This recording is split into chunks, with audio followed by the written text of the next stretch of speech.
Hi friends, welcome to learn with Seeba channel.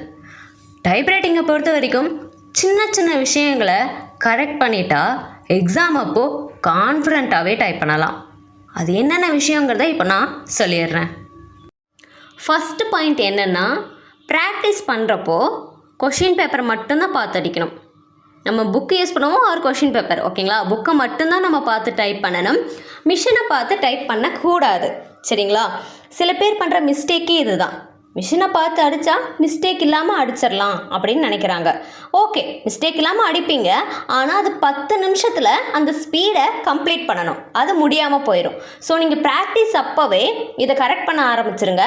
புக்கை மட்டுமே பார்த்து ப்ராக்டிஸ் பண்ணுங்கள், சரிங்களா? மிஷினை பார்க்காதீங்க. அதாவது கீபோர்டையோ நம்ம அந்த பேப்பர் வச்சுருப்போம் இல்லையா, அந்த இடத்தையோ பார்க்காதீங்க.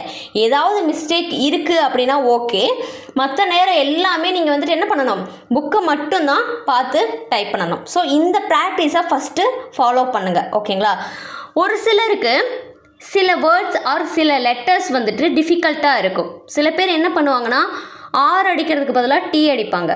லெட்டரில் ஆர் அடிக்கிறதுக்கு பதிலாக டி அடிப்பாங்க. அந்த ஃபிங்கர்ஸ் வந்துட்டு ஒரு சிலருக்கு மாற்றி அடிச்சிருவாங்க. அது என்ன பண்ணாலும் அந்த மிஸ்டேக் கம்மியாகாமையே இருக்கும்.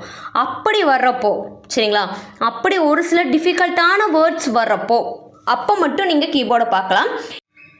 அப்படி கீபோர்டை பார்த்து அடித்தாலும் நெக்ஸ்ட் லைன் கரெக்டாக ஃபாலோ பண்ணிடணும், ஓகேங்களா? ஏன்னா இந்த விஷயத்த நானே ஃபாலோ பண்ணியிருக்கேன். எனக்குமே ஒரு சில லெட்டர்ஸ் ஒரு சில வேர்ட்ஸ் வந்துட்டு டிஃபிகல்ட்டாக இருந்திருக்கு. அப்படி டிஃபிகல்ட்டாக இருக்கப்போ டக்குன்னு நான் கீபோர்டை பார்த்து அடிச்சுட்டு புக்கை பார்த்து அடிக்கிறப்போ நெக்ஸ்ட் லைன் கரெக்டாக பார்த்து அடிச்சிடணும், சரிங்களா? ஸோ அப்படி அடிக்கலை, நீங்கள் கீபோர்டை பார்த்து அடிக்கிறப்போ நெக்ஸ்ட்டு புக் லைனுக்கு வரப்போ கரெக்டாக வரல அப்படின்னா என்ன ஆகும், லைன் ஏதாவது மிஸ் ஆயிடுச்சுன்னா அப்போ தப்பாயிரும், சரிங்களா? அப்போ அந்த லைன் மிஸ் ஆச்சுன்னா அந்த லைனுக்கான மார்க்கே போயிடும் இல்லையா? ஸோ கீபோர்டை பார்த்து அடிக்கிறப்போ கேர்ஃபுல்லாக அடிங்க. அது வந்துட்டு ரொம்ப ஃபாலோ பண்ணக்கூடாது, சரிங்களா? ஏதாவது டிஃபிகல்ட்டான வேர்ட்ஸ்க்கு மட்டும்தான் கீபோர்டை பார்த்து அடிக்கணும். இது ரொம்ப இம்பார்ட்டன்ட், மறந்துடாதீங்க, ஓகேங்களா? நெக்ஸ்ட்டு ஹார்ட் டச் அவாய்ட் பண்ணுங்கள். ஹார்ட் டச் அப்படிங்கிறது என்ன? ஒரு சிலர் என்ன பண்ணுறாங்க அப்படின்னா, ஸோ டைப் பண்ணுறப்போ ரொம்ப அந்த கீவேர்ட்ஸ் வந்துட்டு ரொம்ப ப்ரெஸ் பண்ணுவாங்க கீபோர்டில். அப்படி ப்ரெஸ் பண்ணக்கூடாது. ஹார்ட் டச் எப்படி தெரிஞ்சுக்கலாம்? நம்ம டைப் பண்ணி முடித்ததுக்கப்புறம் அந்த பேப்பரில் பேக் சைடில் பாருங்கள். நம்ம டைப் பண்ண பேப்பரில் பேக் சைடில் பார்த்தீங்கன்னா ஒரு மாதிரி ரஃப்பாக இருக்கும். அதுதான் ஹார்ட் டச். அது வந்துட்டு பண்ணவே கூடாது. ஹார்ட் டச் பண்ணால் ஸ்பீடு வரவே வராது, சரிங்களா? ரொம்ப ஹார்ட் டச் பண்ணவே கூடாது. நம்ம நார்மலாக எப்படி அடிப்போமோ எப்படி டைப் பண்ணுவோமோ அந்த மாதிரி தான் டைப் பண்ணணும். ஹார்ட் டச் அவாய்ட் பண்ணுங்கள், ஓகேங்களா? ஸோ ஃபஸ்ட்டு பாயிண்ட் என்ன சொன்னேன், புக்கை மட்டுமே பார்த்துறீங்க. மிஷின் அதாவது கீபோர்டை வந்துட்டு நம்ம பார்த்து டைப் பண்ணக்கூடாது. அப்படி பண்ணால் ப்ராக்டிஸ் வராது. ஹார்ட் டச் அவாய்ட் பண்ணிடுங்க. அடுத்தது, இப்போது நம்மளுக்கு வந்துட்டு வீக்லி டெஸ்ட்டெல்லாம் ஸ்டார்ட் பண்ணுவாங்க இல்லையா? அதாவது அந்த எக்ஸாமுக்கு முன்னாடி வீக்லி டெஸ்ட்டெல்லாம் ஸ்டார்ட் பண்ணுவாங்க. ஸோ எப்படி அடிக்கிறீங்க, உங்களோட பெர்ஃபார்மன்ஸ் எப்படி இருக்குன்னு பார்க்குறதுக்காக. அந்த டைம்லலாம் பார்த்தீங்கன்னா ரொம்ப நர்வஸ் இல்லாமல், சரிங்களா, அந்த 10 நிமிஷத்தில் முடிக்கணும். அதே மாதிரி நம்ம மிஸ்டேக் இல்லாமல் அடிக்கணும். ரொம்ப நர்வஸ் இல்லாமல் அந்த டெஸ்ட்டெல்லாம் வந்துட்டு அட்டன் பண்ணுறதுக்கு ட்ரை பண்ணுங்கள். இப்போது சில பேர் என்ன பண்ணுவாங்கன்னா, ப்ராக்டிஸ் அப்போது 10 நிமிஷத்தில் முடிச்சே ஆகணும்னு மைண்டை ரொம்ப புஷ் பண்ணி டைப் பண்ணுவாங்க.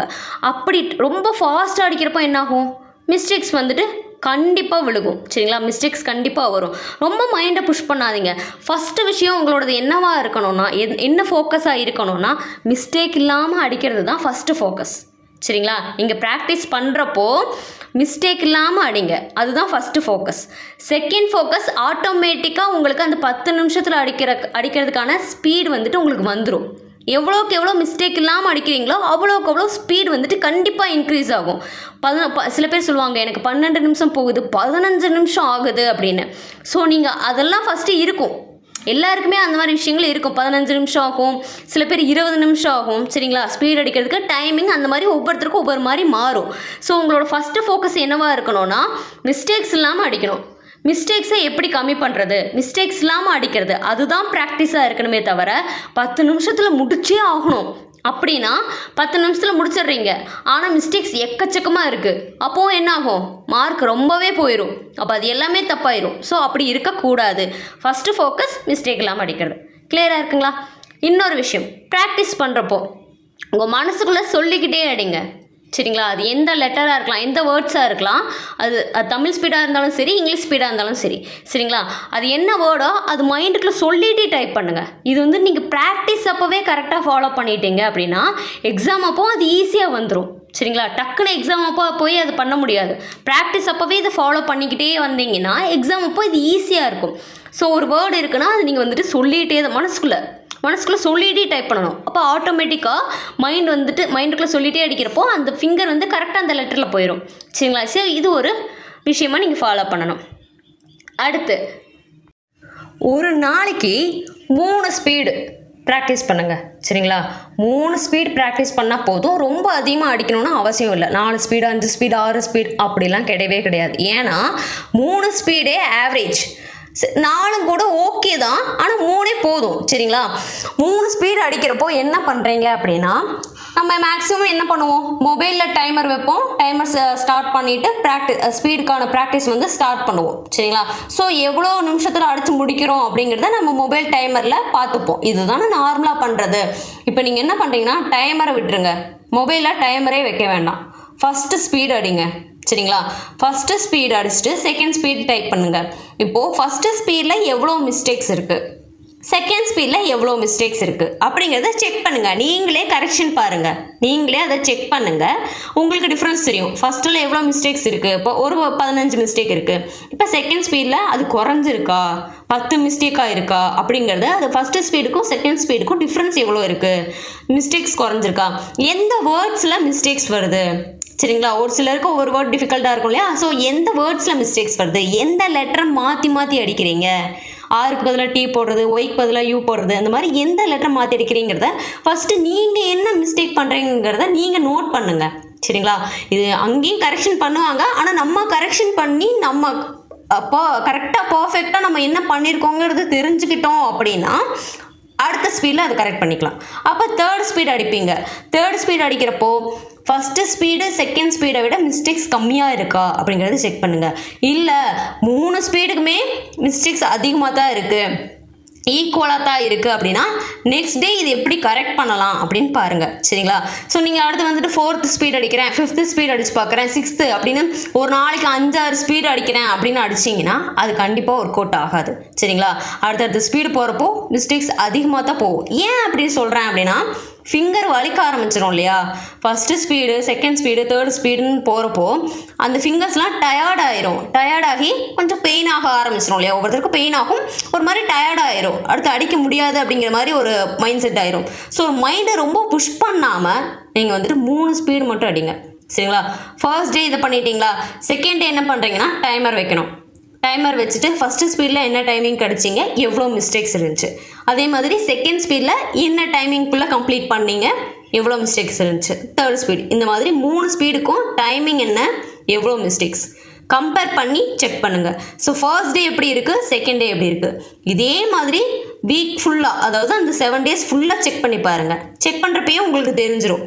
உங்களை பற்றி நீங்களே அனலைஸ் பண்ணி தெரிஞ்சுக்கிட்டீங்க அப்படின்னா அதை கரெக்ட் பண்ணுறது ரொம்பவே ஈஸி. ஓகேங்களா? ஓகே, இப்போது டெஸ்ட்டெல்லாம் ஆரம்பிச்சிருவாங்க இல்லையா? சரி, எக்ஸாம் அப்பையும் சரி டெஸ்ட் அப்பையும் சரி ஃபஸ்ட்டு என்ன விஷயம் பண்ணணும், போய் நம்ம மிஷின் முன்னாடி உட்காந்த உடனே மார்ஜின் கரெக்டாக இருக்கான்னு செக் பண்ணுவோம். லைன் டிக் கரெக்டாக இருக்கா, அதாவது லைன் டிக்ங்கிறது அந்த 1, 1.5, 2, 2.5 அந்த லைன் ஸ்பேஸ் அது கரெக்டாக இருக்கான்னு நம்ம செக் பண்ணுவோம். ஓகே, பேப்பரை இன்செர்ட் பண்ணிட்டோம். கொஸ்டின் பேப்பர் கொடுக்குறாங்க அப்படின்னா கொடுத்த உடனே டெஸ்ட் அப்பையும் சரி எக்ஸாம் அப்பையும் சரி நான் சொல்கிறது, கொஸ்டின் பேப்பர் கொடுத்த உடனே ஒன்ஸ் அதை ரீட் பண்ணிடுங்க. சரிங்களா? சும்மா கொஞ்சம் நேரம் தான் ஆகும், ஒரு ஃபியூ மினிட்ஸ் ஆகுது அப்படின்னா அதுக்குள்ளே அதை ரீட் பண்ணிடுங்க.